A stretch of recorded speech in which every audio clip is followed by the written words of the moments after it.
Bien, doctor del Castillo, Carlos Alonso, buenos días. La mina de Maimón está cerca del el rescate. Sobre la mina de Maimón, quisiéramos decir que tenemos una confusión porque no se ha dado a conocer quiénes son los dueños de la mina de Maimón. Sin embargo, cuando vimos llegar una nave de la envergadura de la que llegó con equipo de rescate desde Canadá, del gobierno canadiense, pensamos que se trata de una empresa de capital canadiense, porque sólo así se justifica que el gobierno canadiense le otorgue una ayuda a una empresa que tiene que protegerla porque no pueden fracasar en el rescate, sobre todo una empresa extranjera que haya pasado por esta situación. Teníamos entendido que esa empresa se le había vendido a los chinos y conozco personas que eran accionistas minoritarios, empleados que le dieron participación. Ahora resulta que con esta tragedia no sabemos el por qué son los canadienses los que vinieron a ofrecer ayuda y a tener éxito. También quiero decir que el Ejército Dominicano, la unidad de rescate del Ejército, ha estado colaborando con el rescate de los mineros. Bien,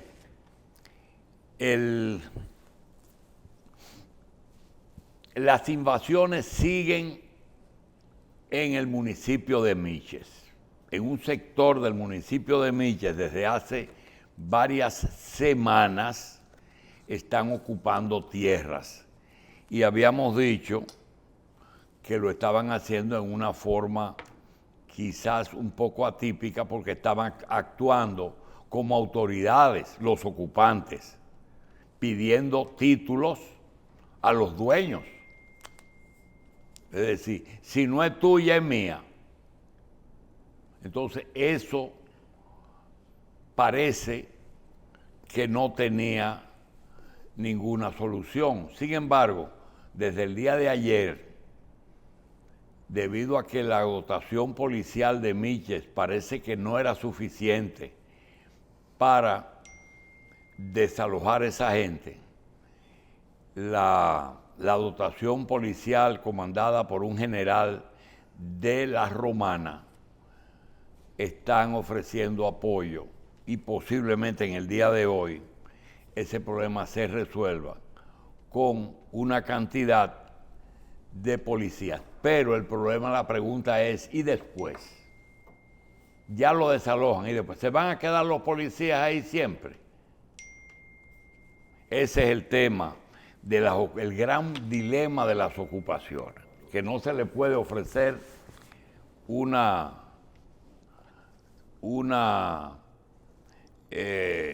protección constante a una propiedad que tiene ocupantes agresivos, porque lo son desde un principio. Por otra parte, doctor Cristino del Castillo y Carlos Alonso, quiero decir que ayer se dio una información en el estado de Florida, en donde el expresidente Donald Trump tiene una de sus residencias, quizás la más importante, fue allanada por el Departamento de Justicia. Yo creo que podrían los demócratas, que son los que están gobernando, equivocarse, atropellando a Donald Trump. porque todo el mundo sabe que hoy es el político con de mayor preferencia en Estados Unidos. Entonces, hacerle eso es casi hacerlo presidente. Lo hicieron con Lula. Lula, tan pronto ya en elecciones, gana. Segundo, han pensado mucho hacerlo con Danilo.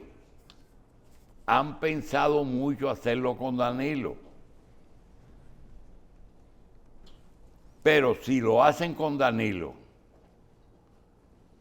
va a pasar lo que pasó en Brasil y va a pasar lo que va a pasar en Estados Unidos con Donald Trump.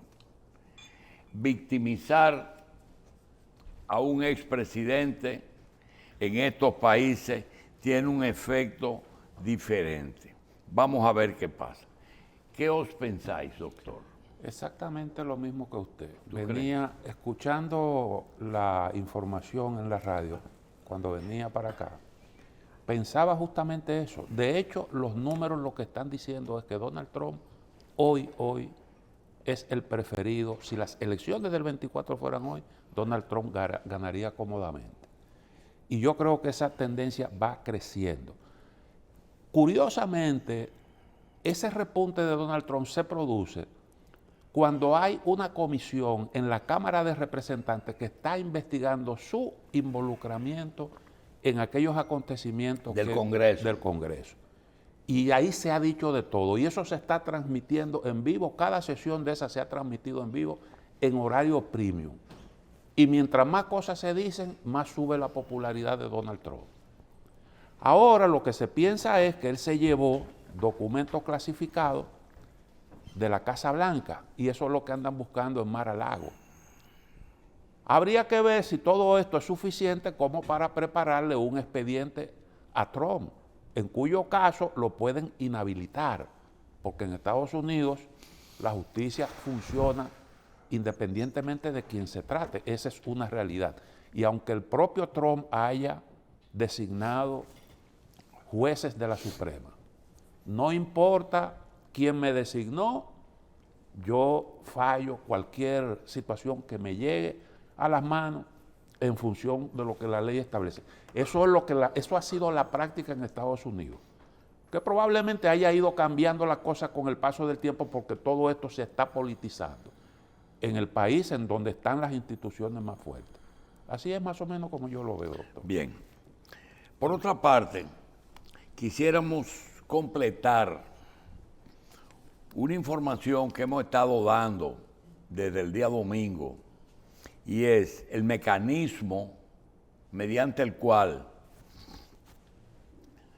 los gobiernos compran, los suplidores suplen, y luego cómo ha actuado la justicia en estos casos. Hemos insistido mucho en que posiblemente no sea un ejemplo de transparencia, de pulcritud y de ética en la forma en que se han hecho las cosas, pero las autoridades del Ministerio Público, que hoy son independientes, tienen que tener mucho cuidado, porque muchas de esas acciones, no todas, son acciones legales. Y lo legal es una cosa y lo ético es otra. Balaguer decía: la corrupción se detiene en la puerta de mi despacho. Eso lo hizo en un momento que de seguro estaba informado de que quizás algunos de sus intocables, porque los gobiernos tienen compromisos que lo convierten en intocables a cierta gente. Por ejemplo, los familiares. Es muy difícil que un presidente ordene un enjuiciamiento, una prisión o una medida extrema contra un familiar cercano, quizá le ordene a un tercero que actúe, pero tenemos muchos ejemplos. Lo otro que decía era, las deudas del gobierno se dejan envejecer y después que están viejas no se pagan. Lo digo porque justamente después del PLD llegar al poder, se ha revertido lo dicho por Balaguer.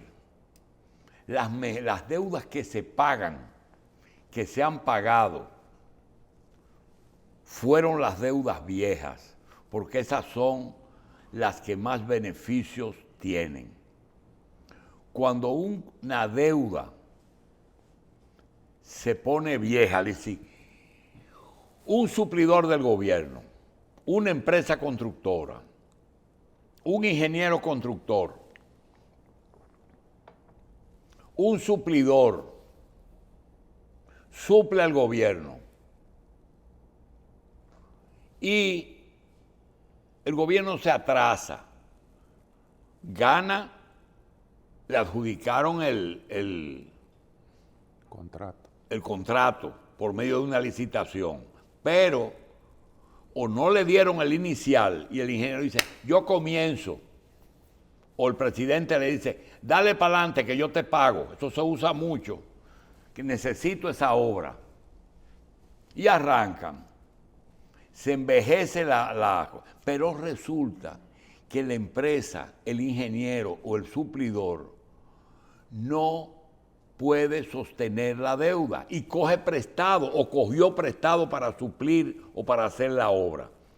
Y entonces, esas deudas en el pasado no tenían garantías. Luego, el gobierno del PLD le buscó una forma que era que el Banco de Reservas le prestaba el inicial con el contrato, pero la mayoría de los casos el suplidor se endeudaba, y donde más usted puede ver eso es en el suplidor pequeño.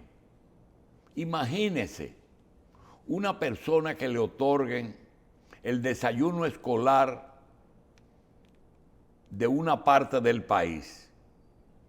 Tú vas a suplir la tercera parte, el sur, y esa persona se pone contento, dice, caramba, en vez de 27 millones del país entero, voy a vender diario 5 millones de pesos. Y empieza a suplir. Desayuno, 5 millones. Por 10 días, 50 millones. 50 millones. Por 30 días, 150 millones. Dice, ya no aguanto. Y coge prestado para seguir. Es decir, que es fácil que a un suplidor le deban 450 millones y que él deba 400 millones. Y de esos 400 millones, dice, ¿por qué 600 y por qué 400? Por el beneficio, porque tiene un 20%. Debe 400 millones. Está pagando por esos 400 millones informalmente, supóngase el 4%, que es que preste el prestamista en esos casos. 400 millones al 4, creo que son 160,000 pesos. Sí. Creo que son 160,000 pesos. Si pasan los días, pasan los años, pasa el gobierno, y esos 160,000 pesos mensuales sobrepasan los 400, y viene un gobierno y te dice, yo te voy a pagar si me das el 50%, o le arranco un brazo, le arranco un brazo, porque le va a quitar un peso. Ya no se trata de un negocio, quitar un peso de arriba. Estoy pagando 100 y pico de pesos por esos 400 millones. Tú me vas a pagar los 400, yo te voy a dar la mitad. Pues cojo los 400, pago el dinero que debo y el problema termina. Y a veces se quedan hasta en... Aquí hubo el caso de los constructores de la autopista Duarte. Señores, ¿ustedes saben lo que le entregaron a los dueños? Le entregaron el aeropuerto de Herrera. Valoraron el aeropuerto de Herrera. Lo juntaron y dicen, mire, a usted le deben tanto, coja tantos metros, coja esto. Y después ellos lo vendieron. Lo vendieron muy bien, por cierto. Pero así se le pagó. Entonces, esa situación es lo que se está debatiendo ahora. Deuda vieja. Fue lo primero que se inventó el PLD, pagar deudas viejas. Pero esas deudas viejas tenían que estar aprobadas o por el Departamento de Deuda del Estado de la Hacienda, que tiene un departamento de deuda pública, o por un tribunal, porque aquí se usa ya que los tribunales pueden conocer deudas y problemas del Estado. Nos llamó un abogado que nosotros mencionamos y nos dijo que él no es miembro del grupo de suplidores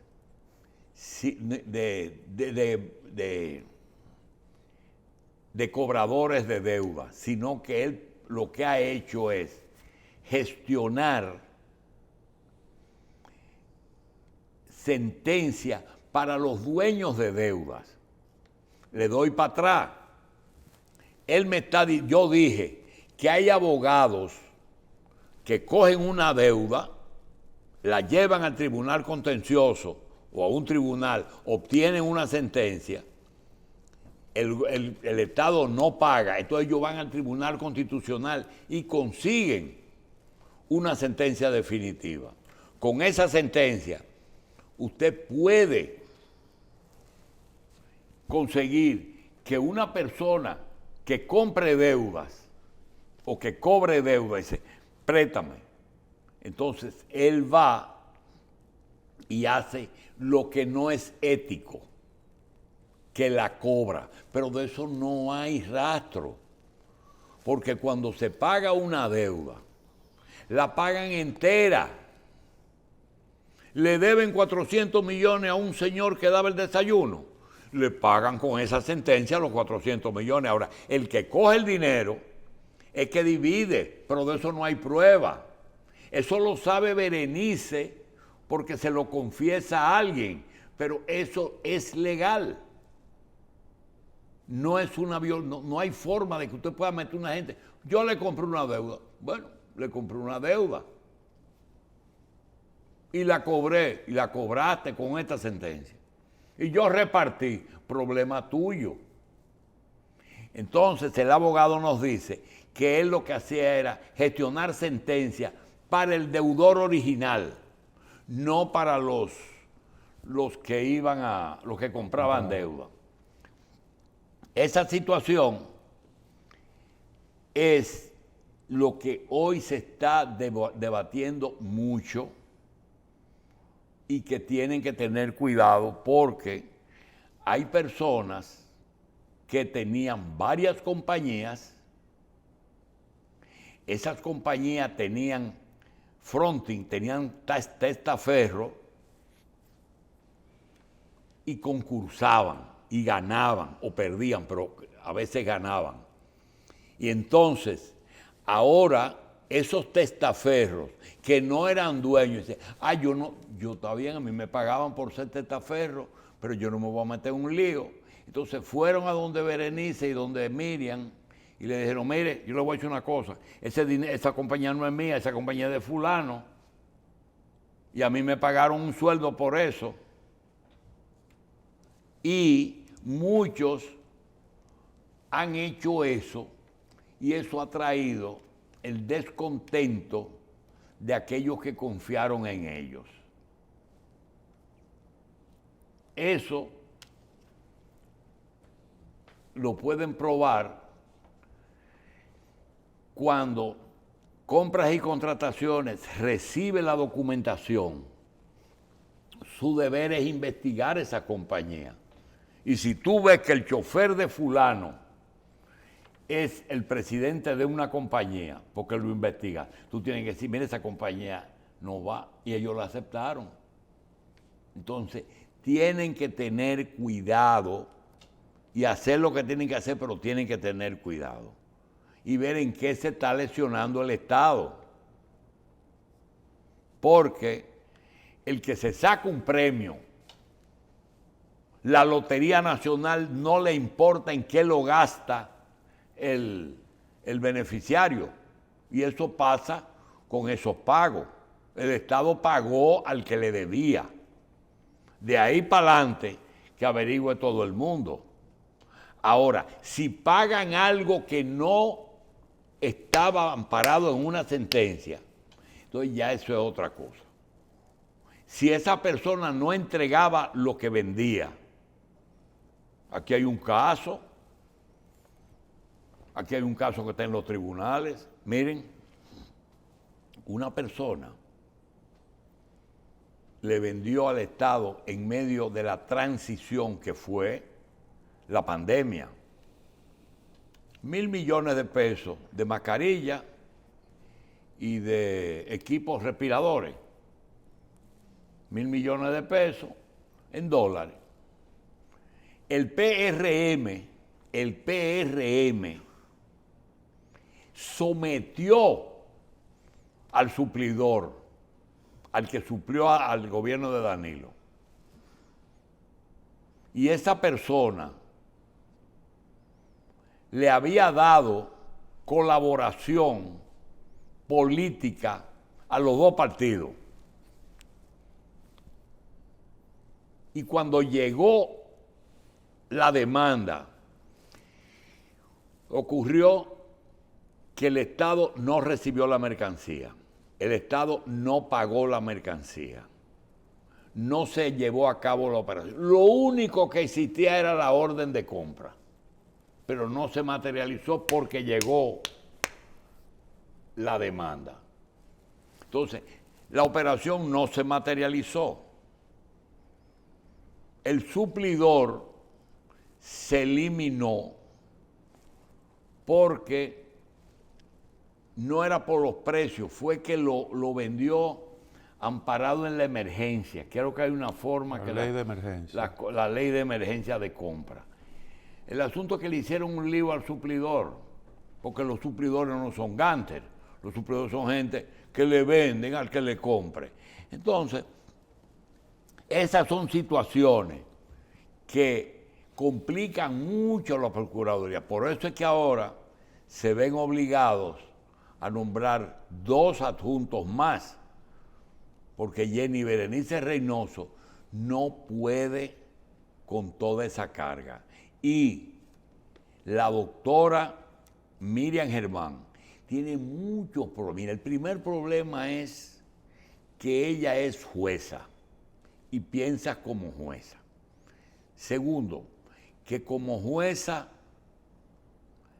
se exige a ella y a sus adjuntos que busquen la prueba, y sabe muy bien, porque lo sabe, que si ella fuera jueza, los casos que ella está preparando no van a tener todos éxito. Y tercero, Miriam Germán no es una muchachita. Miriam Germán, la carga que tiene en los hombros, con la edad y su salud, no, y con la responsabilidad. Hoy día aquí hay 2 poderes que sobrepasan el poder legislativo, ejecutivo y judicial, juntos, que es el Ministerio Público y el Banco Central de la República. Y lo pruebo. Desde el punto de vista práctico, en la realidad, no en la Constitución, pero hoy día, con la situación que está el país, el Ministerio Público Independiente y el Banco Central son las dos instituciones que tienen más poder aquí, porque la moneda y la estabilidad está en manos del Banco Central. Ahí no tiene nada que ver el Poder Ejecutivo, con un problema que en todos los países el ministro de Economía maneja las dos cosas. Aquí no. Valdés no tiene que ver con los impuestos, ni con la aduana, ni con impuestos internos. Solamente tiene una parte de la balanza. Y justamente quería decir algo del Banco Central. No hay ninguna duda del trabajo que en 24 años ha hecho Héctor Valdés. Héctor Valdés ha manejado la economía de una forma que resulta una persona indispensable en la República Dominicana. No solamente en el cargo que tiene, sino los efectos que tiene la moneda y la estabilidad financiera. 24 años. Y ha manejado eso, que ahí están los resultados. Ningún presidente, con excepción de Hipólito Mejía, se atrevió a prescindir de su servicio. Solamente pensando en que ese hombre maneja los organismos internacionales, es el decano de todos los gobernadores del Banco Central del mundo. Y segundo, el éxito no se discute.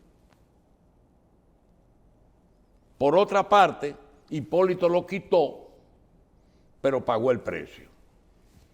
Pagó el precio. Si Hipólito hubiera dejado a Héctor Valdés, ese problema que nosotros pasamos no hubiera ocurrido. Pero ocurrió y después se repuso el país. Y hoy mismo está informando de que el turismo es la principal fuente de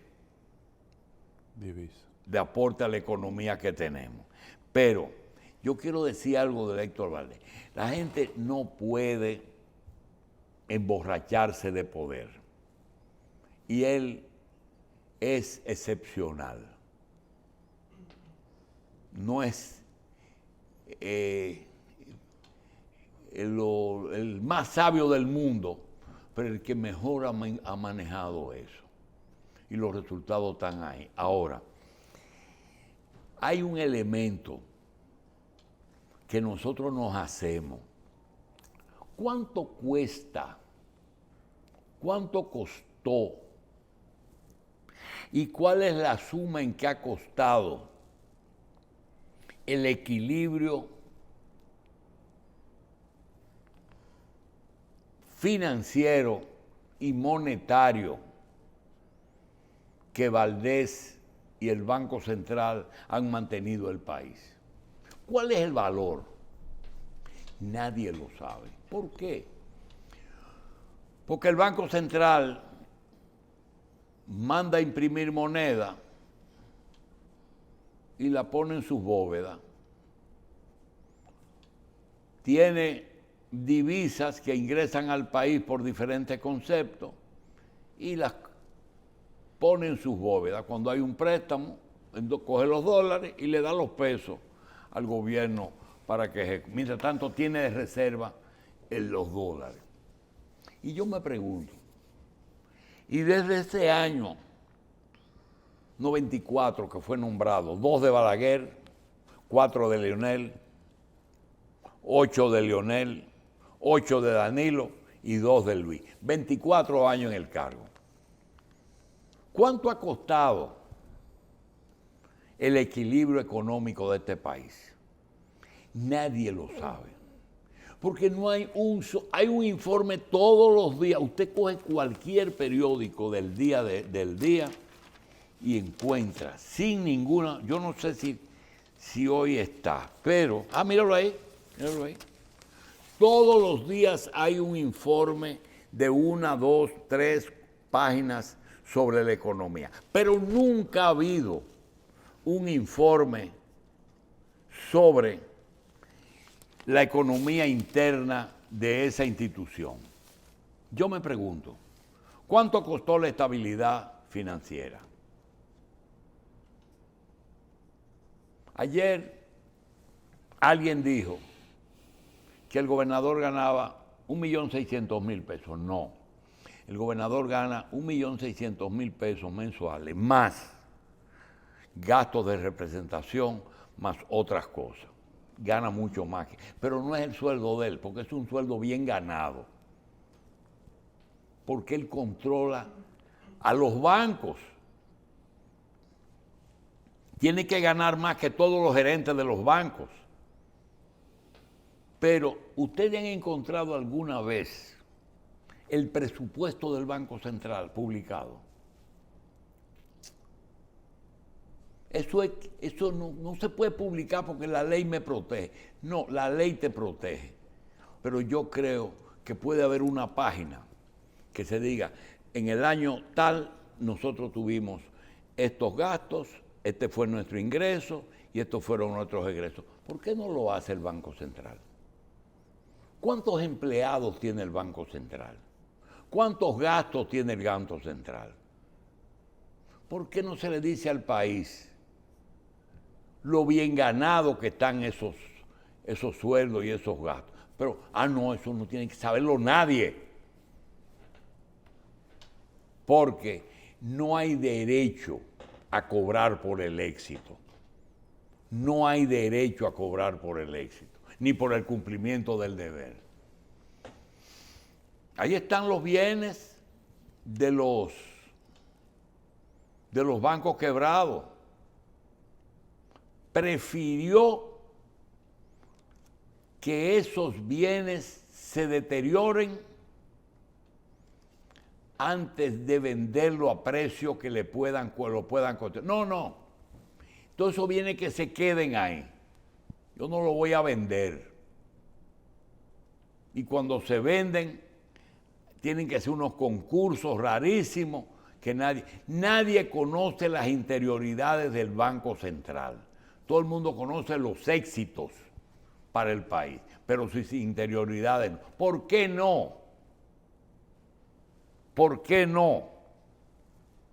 Su presupuesto, el personal, los sueldos. ¿La Cámara de Cuentas no puede entrar al Banco Central? Sí. Valió la pena todos los gastos, todo el mundo lo sabe, porque la economía del país tiene que costar más que todos los millones que ha gastado, pero tienen que decir en qué lo gastaron. Un Estado como ellos lo mandan. Creo que se puede poner bravito porque los reyes se ponen bravos y él sabe que él tuvo éxito. Pero nosotros le pedimos y miren, nosotros tenemos suficientes elementos para reconocer, no agradecer, pero puedo decir hasta agradecer que en algunos casos ha hecho justicia con uno. Pero eso no quiere decir que uno tenga que abstenerse de decir lo que uno piensa. Porque se lo dice uno hasta a sus hijos. Eso no está bien. Por el bien del mismo. Entonces se va a pasar 24 años sin decirle al país cuánto costó su gestión. El 16 de agosto se vencen los 24 años. Y él debe de seguir, porque el país está por encima de todo. Pero él tiene que decirlo. El otro tema, vamos a hacer una pausa y volvemos un momentito.